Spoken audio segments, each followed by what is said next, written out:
ಇನ್ನು ಮುಂದೆ ನಿಮ್ಮ ನೆಚ್ಚಿನ ಧಾರಾವಾಹಿಗಳ ಫುಲ್ ಎಪಿಸೋಡ್ಗಳು ಸನ್ ನೆಕ್ಸ್ಟ್ ಆಪ್ನಲ್ಲಿ ಮಾತ್ರ. ಏ ಅಶ್ವಿನ್, ನನ್ ಮೇಲೆ ಕೋಪ ಇದೆ ಅಂತ ಏನೇನೋ ಮಾತಾಡ್ಬೇಡ ಕಣೋ. ಪೂಜನ್ಗೆ ಮಗು ಆಗ್ಬೇಕು ಅಂತಂದ್ರೆ ಅವಳಿಗೆ ನಾಗರ ತಾಳಿ ಸಿಗ್ಬೇಕು ಅಂತ ಎಷ್ಟು ಒದ್ದಾಡಿದೀನಿ.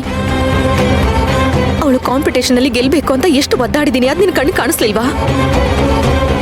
ಅವಳಿಗೆ ಮಗು ಆಗ್ಬೇಕು ಅಂತ ಹರಕೆ ಹೊತ್ತೆ ಕೆಂಡದ ಮೇಲೆ ನಡೆದೆ. ಅದ್ಯಾವುದು ನಿನ್ ಕಣ್ಣಿಗೆ ಕಾಣಿಸ್ಲಿಲ್ವಾ? ಒದ್ದಾಡಿದ ಅವತ್ ಕಾಣಿಸ್ತು, ಸಿಕ್ಬಾರ್ದು ಅಂತ ಒದ್ದಾಡಿದ್ದಕ್ಕೆ ಸಾಕ್ಷಿ ಈಗ ಸಿಕ್ಕಿದೆ.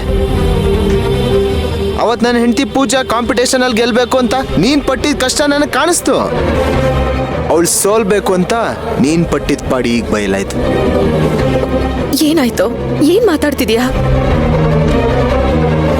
ನೋಡು, ಇದ್ರಲ್ಲಿ ಏನಿದೆ ಅಂತ ನೋಡು.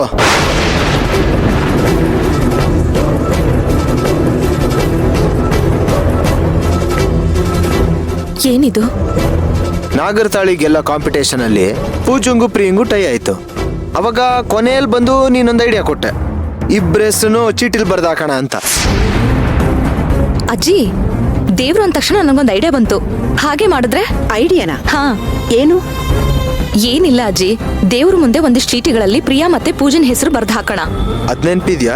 ಹಾ ಹೌದು, ಇಬ್ಬರ ಹೆಸರು ಬರ್ದ್ ಹಾಕಿದ್ದೆ, ಅದ್ ನಂಗೆ ನೆನ್ಪಿದೆ. ಅದ್ ಮಾತ್ರ ನೆನ್ಪಿದ್ಯಾ ಅಥವಾ ಪ್ರಿಯನ್ ಹೆಸರು ಹೆಂಗ್ ಬಂತು ಅಂತ ನೆನ್ಪಿದ್ಯಾ?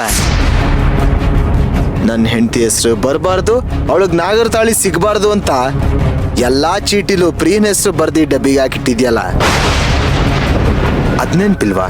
ಅಶ್ವಿನ್, ಏನ್ ಹೇಳ್ತಿದ್ಯಾ ನೀನು? ಅರ್ಥ ಆಗ್ಲಿಲ್ವಾ? ಇರು,